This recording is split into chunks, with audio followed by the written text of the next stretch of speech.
आगे आगे लिखा हुआ है कि each of these chemical signals bind to a specific family of receptor.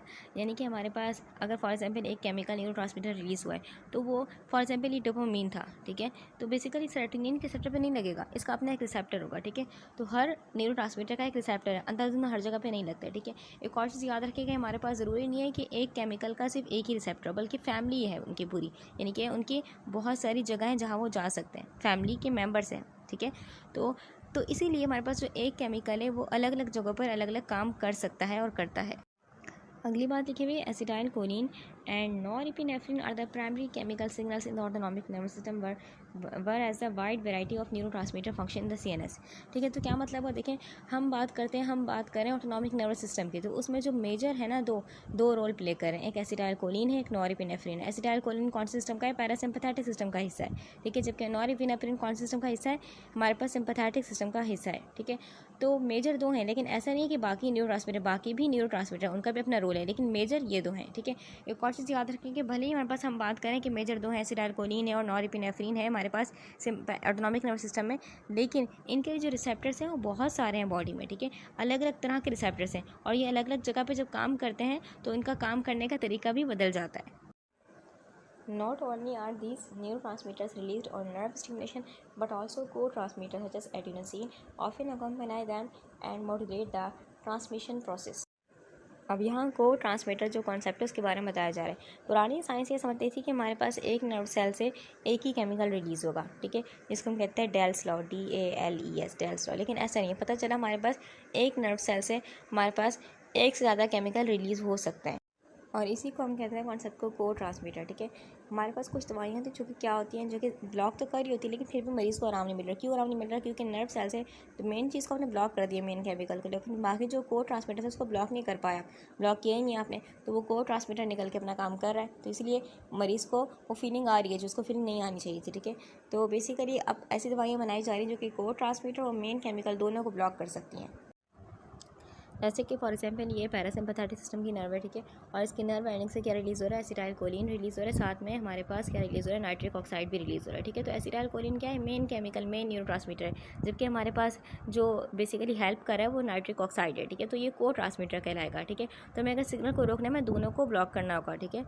देखिए वैसे तो कई किस्म के हमारे पास को ट्रांसमीटर है, लेकिन यहाँ पर स्पेसिफिकली किसका जिक्र किया गया? एडेनोसिन का। एडेनोसिन बहुत ही इंपॉर्टेंट हमारे पास न्यूरो मॉड्यूलेटर है, यानी कि दिमाग में जब बहुत ज़्यादा न्यूरॉन्स फायरिंग कर रहे होते हैं, सिग्नल भेज रहे होते हैं, तो हमारे पास क्या होता है? एडेनोसिन क्या करता है? एडेनोसिन दिमाग की बात कर रही हूँ, ठीक है। एडेनोसिन दिमाग में क्या करता है कि प्री सिनेप्टिक न्यूरॉन जो होते हैं वहाँ पर जाके, जो नर्व एंडिंग से निकला वहीं पर जाके लग जाएगा, ठीक है। और ये प्री सिनेप्टिक न्यूरॉन को क्या सिग्नल दे रहा होगा कि भाई आप ज़्यादा न्यूरो ट्रांसमीटर मत निकालो, ऑलरेडी बहुत ज़्यादा न्यूरो ट्रांसमीटर आ रहे हैं, ठीक है।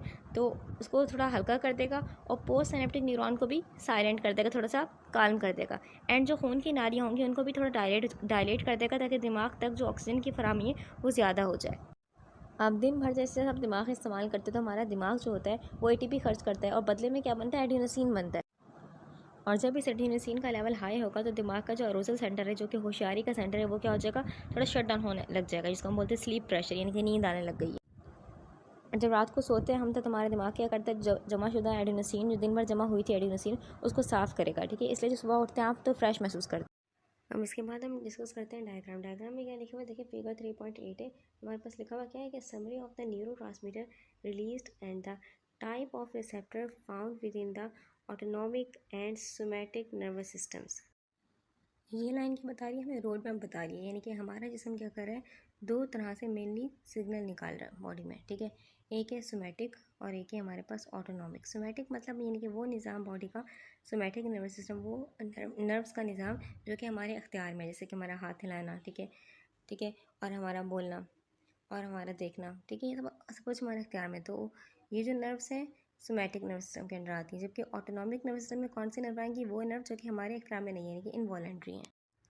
यानी कि हम ये देखेंगे कि किस रास्ते में, चाहे वो सोमैटिक हो या चाहे वो ऑटोनॉमिक नर्वस सिस्टम में, किस रास्ते में कौन सा केमिकल निकल रहा है। केमिकल यानी कि नर्व एंडिंग से निकलेगा तो हम क्या बोलेंगे? न्यूरोट्रांसमीटर। कौन सा न्यूरोट्रांसमीटर निकल रहा है और वो आगे जाकर किस रिसेप्टर पर लगेगा, ठीक है। हम इन दो चीज़ों को यहाँ डायग्राम में डिस्कस करेंगे। जबकि डायग्राम में आपको क्या दिखाई दे रहे हैं, 4 बेसिकली रास्ते दिखाई दे रहे हैं। यानी कि मतलब क्या, तो हमने तो यहाँ डिस्कस किया कि 2 रास्ते हैं, एक है सोमैटिक, एक है ऑटोनॉमिक। तो बेसिकली काम के हिसाब से ना, यानी कि फंक्शनल तौर से हम नर्वस सिस्टम को 2 ही हिस्सों में डिवाइड करते हैं, एक है सोमैटिक और एक है ऑटोनॉमिक नर्वस सिस्टम। ये 4 रास्ते हैं, ये इन्हीं के वेरिएशन या फिर हम बोलें टाइप, ठीक है। अच्छा, तो ये 4 रास्ते हैं। देखें हमारे पास एक है सिंपैथेटिक से बताया गया, एक है पैरासिम्पैथेटिक, एक है हमारे पास जो एड्रिनल ग्लैंड तक सिग्नल आएगा वो है, और एक हमारे पास है बेसिकली सोमैटिक, ठीक है। तो 4 रास्ते हैं, लेकिन इन दोनों की ही उसमें से निकाले गए हैं, ठीक है। यहाँ इन 4 को इसलिए डिस्कस किया गया है ताकि आपको समझ में आ जाए कि केमिकल किस तरीके से हर उसमें सिस्टम में अलग अलग रिलीज़ होगा और वो किस किस रिसेप्टर पर जाकर लगेगा, ठीक है। जो सोमैटिक नर्वस सिस्टम है, इसकी जो नर्व्स हैं वो तकरीबन स्पाइनल कॉर्ड के हर वर्टिब्रा से निकल रही है, क्योंकि इसका काम क्या है, पूरी बॉडी के मसल्स को कंट्रोल करना, पूरी बॉडी के मसल्स को कंट्रोल करना। तो पूरे स्पाइनल कॉर्ड के ऊपर वाले हिस्से से लेकर नीचे वाले तक हर वर्टिब्रा से ये नर्व्स निकल रही है, ताकि बॉडी के कोने कोने में जाके जहाँ जहाँ मसल्स हैं वहाँ पर सिग्नल को क्या करें, डिलीवर कर सकें। जबकि जो ऑटोनॉमिक नर्वस सिस्टम की नर्व्स हैं वो ब्रेन और स्पाइनल कॉर्ड के स्पेसिफिक पार्ट से निकलेंगी। तो सिंपैथेटिक की नर्व निकलेंगी थोरेसिक और लंबर रीजन से, जबकि पैरासिम्पैथेटिक की नर्व निकलेंगी क्रेनियल और सैक्रल रीजन से। आगे लिखा हुआ है, note this schematic diagram, schematic diagram does not show that the parasympathetic ganglia are close to or on the surface of the effector organ, and that the postganglionic fibers are usually shorter than the preganglionic fibers। यानी कि इस diagram में इस तरीके से नहीं दिखाया गया। जैसे कि हम जानते हैं कि जो पैरासिम्पैथेटिक सिस्टम है उसकी जो नर्व्स होंगी वो कैसी होती हैं, वो हमारे पास उसका जो प्री गैंग्लियनिक नर्व होते हैं वो बहुत ही लॉन्ग होते हैं, बहुत ही लॉन्ग होते हैं, ठीक है। और जो हमारे पास गैंग्लिया होता है वो अक्सर क्या होता है, बिल्कुल जो इफेक्टर ऑर्गन जहाँ उसने असर करना है बिल्कुल उसके करीब होता है, बिल्कुल दीवार में धंसा होता है। यानी कि पोस्ट गैंग्लियनिक जो नर्व होता है वो बहुत ही शॉर्ट होता है पैरासिम्पैथेटिक में। तो इस तरीके से यहाँ पर नहीं दिखाया गया, लेकिन बात याद रखनी है कि ऐसा होता है, ठीक है, डायग्राम में, लेकिन सबको एक ही उसमें दिखाया गया है, ठीक है। अगली बात लिखी हुई है कि by contrast the ganglia of the sympathetic nervous system are close to the spinal cord. यानी कि अगर हम कंपेयर करें पैरासिम्पैथेटिक को सिंपैथेटिक से, तो जो सिंपैथेटिक हमारे पास नर्वस सिस्टम है उसकी जो नर्व्स निकल रही होती हैं स्पाइनल कॉर्ड से, उनका जो प्री गैंग्लियनिक नर्व होते हैं वो बहुत ही शॉर्ट होता है। यानी कि इनका गैंग्लिया क्या होगा, बिल्कुल करीब होगा, स्पाइनल कॉर्ड के बिल्कुल करीब होगा। और जो पोस्ट गैंग्लियनिक नर्व होते हैं वो लंबा होता है। और पोस्ट गैंग्लियनिक नर्व एक नहीं होता, बहुत सारे होते हैं, बहुत सारे, ताकि कंडीशन इमरजेंसी है तो एक ही टाइम में क्या कर सकें, बॉडी के बहुत सारे ऑर्गन्स को हम इमरजेंसी के लिए अलर्ट कर सकें। अब पहले हम डिस्कस करेंगे डायग्राम में सिंपैथेटिक इनर्वेशन ऑफ एड्रिना मेडुला। अच्छा, ये जो आप देखेंगे ना चीज़ बेसिकली पूरा हिस्सा, तो ये हमारे पास मॉडिफाइड सिंपैथेटिक सिस्टम है, ठीक है। आमतौर से सिंपैथेटिक नर्व सिस्टम में क्या थी, 2 हमारे पास नर्व थी, एक प्री गैंग्लियनिक नर्व थी, एक पोस्ट गैंग्लियनिक नर्व। लेकिन यहाँ आप लोग देखेंगे कि जो एड्रिना मेडुला तक सिग्नल लेके जा रही है ना, वो हमारे पास एक ही नर्व है, यानी कि प्री गैंग्लियनिक नर्व है बस। क्योंकि जो एड्रिनल मेडुला है वो एक मॉडिफाइड गैंग्लिया की तरह बिहेव करता है, जिससे हमने एक्सॉन गायब कर लिया। अभी आगे चलेंगे तो और चीज़ें क्लियर होंगी आप। तो हमारे पास सिंपैथेटिक रीजन से नर्व निकलेगी और डायरेक्ट जाएगी एड्रिनल मेडुला पर। एड्रिनल मेडुला पर क्या होंगे, निकोटिनिक रिसेप्टर होंगे, और वहाँ पर ये क्या करेगी, अपनी नर्व एंडिंग से क्या निकालेगी, एसिटाइल कोलिन निकालेगी, ठीक है। अच्छा, अब यहाँ ये बात याद रखिएगा, हमारे पास ये हम बात करें सिंपैथेटिक सिस्टम की, और उसमें लास्ट नर्व से, यानी कि अगर हम बोलें कि लास्ट नर्व एंडिंग से एसिटाइल कोलिन निकल रहा है, हालांकि निकलता तो नॉरएपिनेफ्रिन सिंपैथेटिक सिस्टम में। जिसका जवाब ये है कि फार्माकोलॉजी का एक गोल्डन रूल याद रखें कि हमेशा जो प्री गैंग्लियनिक नर्व, जो पहली नर्व होती है, हमेशा क्या निकालती है, एसिटाइल कोलिन निकालती है। क्योंकि जो पोस्ट गैंग्लियनिक नर्व होती है हमारे पास, हर उसमें 2 नर्व्स है ना, एक प्री और पोस्ट।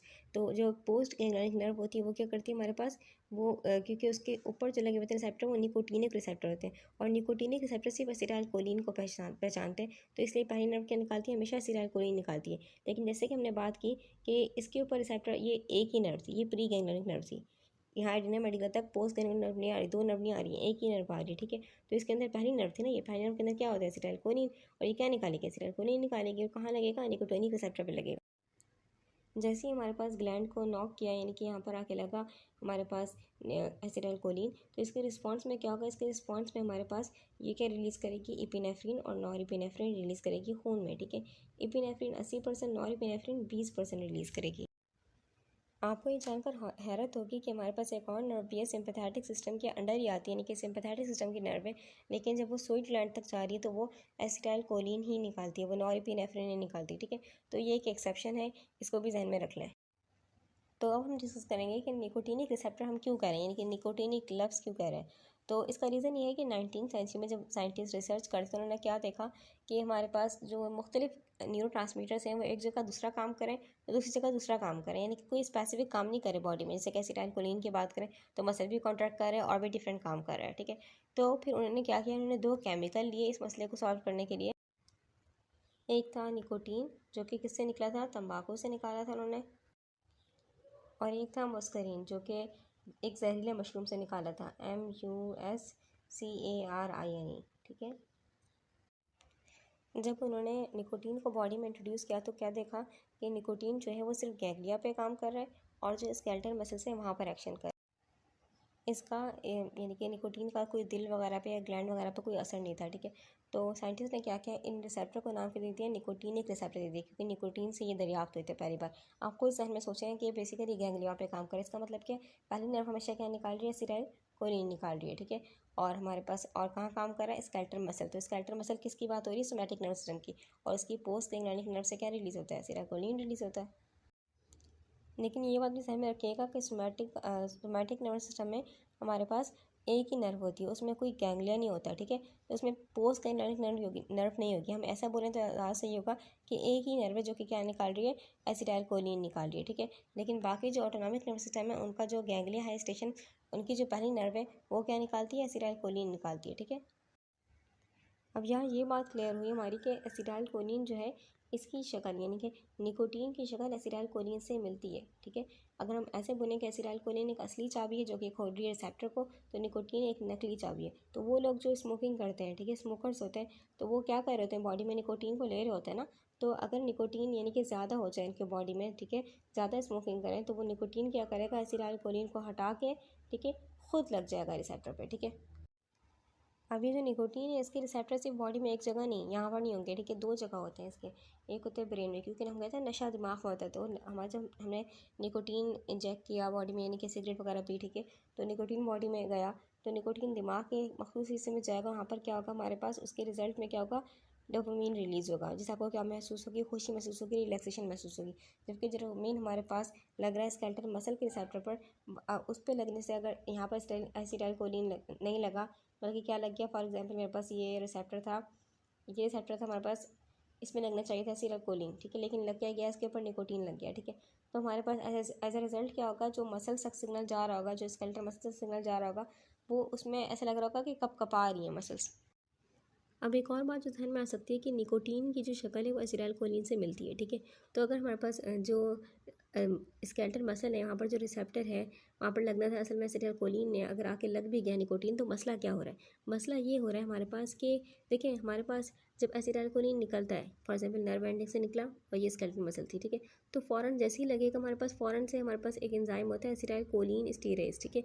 वो एंजाइम क्या करता है, फ़ौरन से एसिटाइलकोलिन को यानी कि ख़त्म कर देगा, ठीक है। तो इससे हमारे पास जो सिग्नल था वो ऑफ हो गया, ठीक है।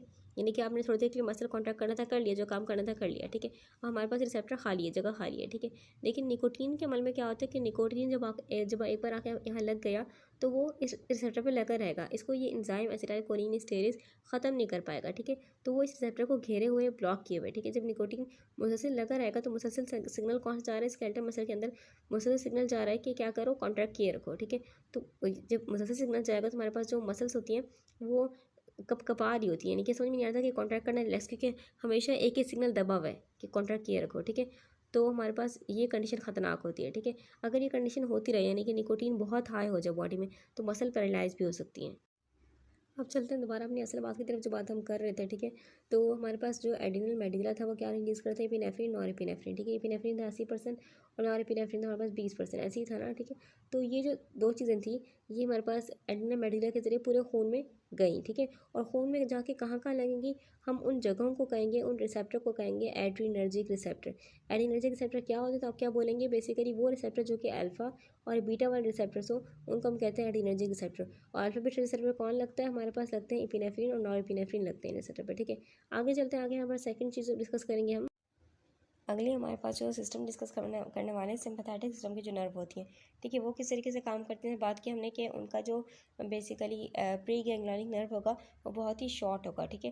जैसे कि यहाँ पर लिखा प्री गैंग्लियनिक नर्व बहुत ही शॉर्ट होगा, और प्री गैंग्लियनिक नर्व यानी कि पहली नर्व है क्या निकालेगी, हमेशा एसिटाइलकोलिन निकालेगी। और एसिटाइलकोलिन लगेगा कहाँ पर, निकोटीनिक रिसेप्टर पर, क्योंकि पोस्ट गैंग्लियनिक नर्व पे क्या है, निकोटीनिक रिसेप्टर है, ठीक है। तो निकोटीनिक रिसेप्टर पे लगा, फिर क्या होगा हमारे पास, ये पोस्ट गैंग्लियनिक नर्व है, ठीक है। और यहाँ पर पोस्ट गैंग्लियनिक नर्व एक नहीं होगी, बहुत सारी होंगी, बहुत सारी, ठीक है। 20 हो सकती हैं, ये 20 से ज़्यादा जितनी भी चाहें हो सकती हैं, ठीक है। सिंपैथेटिक सिस्टम की बात कर रहे हैं, ठीक है, क्योंकि इसमें बॉडी को किस कंडीशन में लाना है, एमरजेंसी कंडीशन में ऑन करना है, ठीक है। तो गैंग्लिया पे क्या होता है हमारे पास, गैंग्लिया पे स्टेशन है, ठीक है। यहाँ पर सिग्नल मॉडिफाई होता है कि फॉर एग्जाम्पल हमारे पास हार्ट तक सिग्नल लेके जाना है, हार्ट की धड़कन को बढ़ाना है, ठीक है, तो फ़ौरन से काम हो जाएगा, ठीक है। खून की बदल तक जाना है, खून की बदल को कॉन्सेंट्रेट करना है, ठीक है, ये काम ये लेके जाएगा, ठीक है। तो इस तरीके से डिफरेंट काम डिफरेंट नर्व्स कर रही होती हैं, ठीक है। तो हमारे पास ये नॉरएपिनेफ्रिन निकला, फॉर एग्जांपल ये गया था अपने इफेक्टर ऑर्गन तक, यानी वो ऑर्गन जहाँ पर इसने असर दिखाना है, तो वहाँ के निकलेगा नर्व एंडिंग से नॉरएपिनेफ्रिन निकलेगा। ये इंपॉर्टेंट बात है कि सिंपैथेटिक नर्व में हमारे पास जो सेकंड नर्व है वो क्या निकाल रही है, नॉरएपिनेफ्रिन निकाल रही है, क्या निकाल रही है, नॉरएपिनेफ्रिन, ठीक है। और लेकिन यहाँ पर देखें एपिनेफ्रिन नॉरएपिनेफ्रिन किस पे लगती है, रिसेप्टर पे, हम क्या कहते हैं उनको, एडिनर्जिक रिसेप्टर। तो यहाँ भी वही बात है कि नॉरएपिनेफ्रिन रिसेप्टर कौन से लगेगी, एडिनर्जिक रिसेप्टर, यानी कि अल्फा और बीटा रिसेप्टर पे लगेगी। अब हम डिस्कस करने लगे पैरासिम्पैथेटिक सिस्टम की जो नर्व होती है वो किस तरीके से काम करेंगे, ठीक है। अच्छा, आप कंपैरिजन भी करते जाएं, साथ साथ देखें हमारे पास जो पहली नर्व है हमेशा क्या निकाल रही है, एसिटाइलकोलिन निकाल रही है, ठीक है। और वो लगेगी कहाँ पर, निकोटीनिक रिसेप्टर पर, ठीक है। तो ये चीज़ें याद रख लें हमारे पास कि पहली नर्व क्या निकालती है, एसिटाइलकोलिन, और वो लगती कहाँ है, निकोटीनिक रिसेप्टर पर, ठीक है। अभी तक हम बेसिकली जो बात करें ऑटोनॉमिक नर्वस सिस्टम की बात कर रहे हैं, ठीक है। ऑटोनॉमिक नर्वस सिस्टम में सिंपैथेटिक भी आता है, पैरासिम्पैथेटिक भी आता है, और इसी में एक एक्सेप्शन थी, इसका पोस्ट गैंग्लियनिक नर्व नहीं था, तो वो एडिनल मेडुला तक जा रही थी, तो उसको भी यहाँ पर अलग दिखाया गया, ठीक है। तो ये डायग्राम बहुत ही इंपॉर्टेंट है और बहुत ही कॉन्सेप्चुअल है, ठीक है। अब यहाँ देखें पैरासिम्पैथेटिक नर्व। अब पैरासिम्पैथेटिक नर्व यानी कि पहली नर्व जो होगी इसकी हमेशा क्या निकालेगी, एसिटाइलकोलिन निकालेगी, और एसिटाइलकोलिन लगेगी कहाँ पर, हमारे पास पोस्ट गैंग्लियनिक नर्व के जो निकोटीनिक रिसेप्टर होता है, क्योंकि एसिटाइलकोलिन किसको पहचानती है, निकोटीनिक रिसेप्टर को, ठीक है। अच्छा, तो यहाँ पर लगी हमारे पास, जब यहाँ पर लग जाएगी उसके बाद जो पोस्ट गैंग्लियनिक नर्व होगी हमारे पास, ठीक है, इसने एसिटाइलकोलिन निकाल दिया, और पोस्ट गैंग्लियनिक नर्व जो लगेगी हमारे पास वो कहाँ लगेगी, मस्कुरानिक रिसेप्टर पर। अब मस्कुरानिक रिसेप्टर क्यों बोल रहे हैं, हमने हमारे साथ एडरेनर्जिक रिसेप्टर, ठीक है, क्योंकि हमारे पास जो पैरासिम्पैथेटिक नर्व है यानी कि वो क्या निकाल रही है, नॉरएपिनेफ्रिन निकाल रही है ना, इसकी पोस्ट गैंग्लियनिक नर्व, ठीक है। मस्कुरानिक रिसेप्टर क्यों बोल रहे हैं, क्योंकि इसके जो रिसेप्टर की जगह है ये वाली ना, ये मिलती है, एक मुस्करीन जहर होता है। मुस्करीन जहर एक मशरूम से हासिल किया गया था, ठीक है। जब उसको साइंटिस्ट ने बॉडी में इंजेक्ट किया तो देखा कि वो मस्करीन जहर यहाँ पर आके लग गया, पैरासिम्पैथेटिक जहाँ पर सिस्टम के जो रिसेप्टर थे, जहाँ पर नॉरएपिनेफ्रिन आके लगना था वहाँ पर आके ये खुद लग गया, ठीक है। तो वहीं से नाम मशहूर है इसका मस्करीन, ठीक है। तो मस्करीन जहर अगर, तो देखिए हमारे पास जो मस्करीन जहर अगर फॉर एग्जाम्पल कोई बॉडी में इंजेक्ट कर ले, ठीक है, गलती से खा ले, जहर है ना, गलती से खा ले, तो क्या होगा हमारे पास, वो इस रिसेप्टर पर जगह पे आके लग जाएगा, ठीक है। जब लगेगा हम पहचान जाएंगे, क्यों, क्योंकि जब वो लगेगा हमारे पास, ठीक है, तो हमारे पास क्या जगह, खून का प्रेशर बहुत गिर जाएगा, ठीक है, नालियाँ बहुत फैल जाएंगी, ये सब कुछ काम हो जाएगा, ठीक है। तो हम समझ जाएंगे क्या है, ये मस्करीन जहर है, ठीक है। क्योंकि नॉर्मली भी जो हमारे पास बेसिकली सिक्रेशन हो रही होती है, ठीक है, फ़ौरन से एंजाइम क्या करता है, ख़त्म कर देता है, लेकिन मस्करीन जहर को तो ख़त्म नहीं कर पाएगा ना। यहाँ पर एक मिस्टेक हुई है, सॉरी मुझसे, कि पैरासिम्पैथेटिक सिस्टम की बात करें तो पैरासिम्पैथेटिक की पहली और दूसरी दोनों नर्व क्या निकालती हैं, एसिटाइलकोलिन निकालती हैं, सॉरी, ठीक है। तो पैरासिम्पैथेटिक की पहली नर्व भी और दूसरी नर्व भी क्या निकालती है, एसिटाइलकोलिन ही निकालती है, ठीक है। तो हमारे पास सिम्पैथेटिक की पहली नर्व एसिटाइलकोलिन निकालती है, जबकि दूसरी नर्व क्या निकालती है हमारे पास, वो नॉरएपिनेफ्रिन निकालती हैं, ठीक है। तो यहाँ पर ये मुझसे गलती हुई है। एक और बात ध्यान में रखें कि एसिटाइलकोलिन ने जहाँ लग रहा है, यानी कि एसिटाइलकोलिन के जो रिसेप्टर्स हैं, एक है हमारे पास जो मुस्कुराने के हम बोल रहे हैं जो कि है पैरासिम्पैथेटिक में, ठीक है। और दूसरा हमारे पास जो हम बोल रहे हैं कि निकोटीन है, यानी कि निकोटीन और जो मस्करीन जहर है, दोनों का जो स्ट्रक्चर है वो एसिटाइलकोलिन ने जहाँ लगना होता है, ठीक है, यानी कि उस रिसेप्टर से मैच होता है, ठीक है। जबकि अगला सिस्टम जो सोमैटिक सिस्टम, उसकी जो नर्व्स होंगी बहुत ही उसको आसान है समझना, क्योंकि इसमें कोई गैंग्लिया नहीं है, कोई स्टेशन नहीं है, ठीक है। एक ही सिंपल हमारे पास नर्व निकलेगी स्पाइनल कॉर्ड की हर वर्टिब्रा से, ठीक है, और वो नर्व जा रही होगी। देखिए स्पाइनल कॉर्ड है मेरे पास, फॉर एग्जाम्पल ये इसकी वर्टिब्रा है, ठीक है। तो हर वर्टिब्रा से दो नर्व निकलते हैं, एक राइट साइड एक लेफ्ट साइड, ठीक है। तो ये बात भी क्लियर करें अपने जहन में, ठीक है। अच्छा, सोमैटिक नर्व सिस्टम हमारे पास, ठीक है, इसकी जो नर्व्स होगी इसमें कोई गैंग्लिया नहीं है, यानी कि कोई स्टेशन नहीं। आपको ये नहीं सोचना कि हमारे पास सिग्नल मॉडिफाई होगा, सिग्नल ज़्यादा होगा, यानी कि सिग्नल फैलेगा, ऐसा नहीं होगा। आपने हाथ हिलाना तो एग्जैक्ट आपके हाथ तक ही सिग्नल आएगा, ठीक है। तो हमारे पास फ़ौरन से यानी कि सिग्नल आता है, ठीक है, और ये हमारे पास है एक ही नर्व चल रही है, और वो क्या निकालेगी, एसिटाइलकोलिन निकालेगी, ठीक है। और रिसेप्टर कौन सा होगा, निकोटीनिक रिसेप्टर होगा। कौन सा होगा, निकोटीनिक रिसेप्टर। यहाँ पर आके लग जाएगी। तो आई थिंक ये डायग्राम क्लियर होगी। लेकिन एक बात याद रखें जहन में कि जो हमारे पास एडिना मेडुला है ना, ये जो सिक्रीशन कर रहा था एपिनेफ्रिन और नॉरएपिनेफ्रिन, ये कहाँ कर रहा था, डायरेक्ट खून में कर रहा था ना। तो इसका जो असर होता है ना, इसका असर थोड़ा लंबे टाइम के लिए रहता है, क्योंकि खून में पूरी बॉडी में ट्रैवल कर रहा है, फिर आखिरकार खून से साफ होगा तो टाइम लगता है उसमें, ठीक है। तो इसका असर थोड़ा लंबे टाइम के लिए रहता है। तो अगली हेडिंग जो है हमारे पास है वो है एसिटाइलकोलिन। इसमें लिखा हुआ है the autonomic nerve fibres can be divided into 2 groups based on the chemical nature of the neurotransmitter released. देखिए यहाँ पर बहुत ही आसान बात लिखी गई कि ऑटोनॉमिक नर्वस सिस्टम जिसको दो हिस्सों में डिवाइड करते हैं, ठीक है। देखिए हमने बात की थी कि पीछे डायग्राम में कि हमारे पास क्या था, हमारे पास एक सिंपैथेटिक था, एक पैरासिम्पैथेटिक था, और एक हमारे पास नर्व जा रही थी एडिना मेडुला तक, ठीक है। तो एडिना मेडुला जो नर्व जा रही थी वो सिंपैथेटिक सिस्टम के अंडर ही आती है, लेकिन डायग्राम में अलग बनी थी, हमने डिस्कस कर लिया अलग, ठीक है। और एक सोमैटिक था जो कि एक ही नर्व जा रही थी डायरेक्ट हमारे पास स्केलेटल मसल तक, ठीक है। तो वो अलग बात है। हम बात कर रहे हैं ऑटोनॉमिक नर्वस सिस्टम की। इसमें दो ही मेन डिवीजन है, एक है हमारे पास सिंपैथेटिक, एक है पैरासिम्पैथेटिक। तो हम ऑटोनॉमिक नर्वस सिस्टम को दो हिस्सों में डिवाइड करते हैं, सिंपैथेटिक पैरासिम्पैथेटिक, ठीक है। अब इसके हमने सिंपैथेटिक और पैरासिम्पैथेटिक नाम इसलिए दिया क्योंकि इनके इस हिसाब से कि जो इनकी पोस्ट गैंग्लियनिक नर्व है वो कौन सा केमिकल रिलीज करिए, क्योंकि पहली जो नर्व होगी जो सिंपैथेटिक की हो चाहे पैरासिम्पैथेटिक की हो, पहली नर्व क्या निकालती है, हमेशा एसिटाइलकोलिन निकालेगी। क्या निकालेगी, एसिटाइलकोलिन, ठीक है। जबकि दूसरी नर्व में फ़र्क हो, दूसरी नर्व जो हमारे पास सिंपैथेटिक की है वो क्या निकालेगी, सोचिए क्या निकालेगी, वो निकालेगी नॉरएपिनेफ्रिन। क्या निकालेगी, नॉरएपिनेफ्रिन। जबकि जो पैरासिम्पैथेटिक की जो नर्व है दूसरी वो क्या निकालेगी, वो निकालेगी एसिटाइलकोलिन, ठीक है। पैरासिम्पैथेटिक की पहली नर्व भी और सेकंड नर्व भी दोनों क्या निकाल रही है, एसिटाइलकोलिन निकाल रही है। तो अगर हमारे पास if transmission is mediated by acetylcholine the neuron is term as cholinergic, यानी कि अगर पोस्ट न्यूरोनिक नर्व, ठीक है, कि एसिटाइलकोलिन निकाल रही होगी, तो ये किसकी बात करें, पैरासिम्पैथेटिक की बात करें, क्योंकि पैरासिम्पैथेटिक में हमारे पास प्री भी और पोस्ट भी दोनों क्या निकाल रही है, एसिटाइलकोलिन निकाल रही है, ठीक है। तो हम पैरासिम्पैथेटिक की बेसिकली नर्व को क्या कहेंगे, कोलिनर्जिक कहेंगे। क्यों, अब कोलिनर्जिक क्यों कह रहे हैं, देखिए कोलिनर्जिक, एसिटाइल कोलिन। तो कोलिन जो लफ्ज़ है वो तो एसिटाइलकोलिन से लिया गया है। अर्जिक का मतलब ये ग्रीक ज़बान से है, ग्रीक ज़बान का लफ्ज़ है हमारे पास एक, उसका मतलब होता है काम करना, ठीक है। तो उससे लिया गया है। इर्गॉन होता है, ग्रीक में कहते हैं इर्गॉन, तो इर्गॉन को ही चेंज करके एर्गिक रखा गया है। इसका मतलब है काम करना, यानी कि ऐसा न्यूरॉन जो एसिटाइलकोलिन के ज़रिए क्या करे, अपना काम करे।